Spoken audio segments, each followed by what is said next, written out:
बीच सभा में लाज बचई हो हाथ जोड़ी के करी न बंदन हो। अब वंदना कर दिया जेकरा आशीर्वाद से हमनी के ईश्वर के गावे के बजावे के ज्ञान मिलेला ओ माई से। तो कैसे को भक्त कहता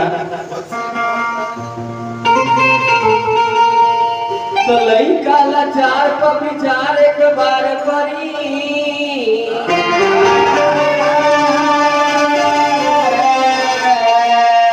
हाथ जोड़ी पाँव पड़े मैया मैया। अरे अर्जी हमार बाटे मर्जी तोहार बाटे पार कर भवन सुनैया।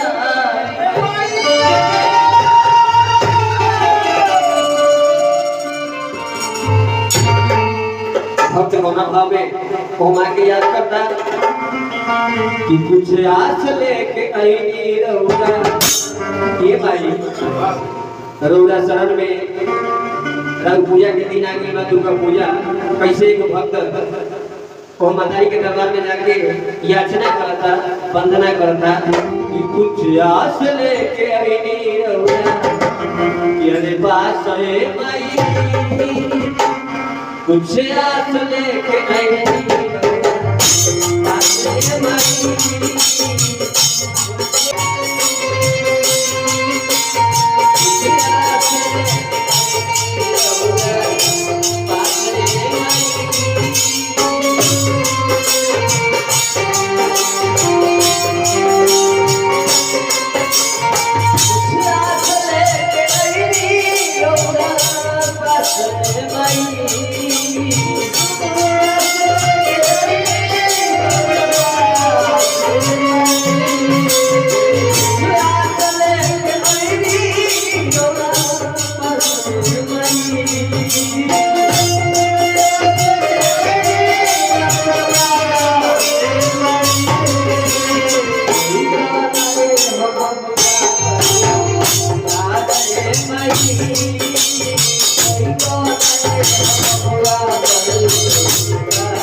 कृपा होला गावे बजावे सीखना।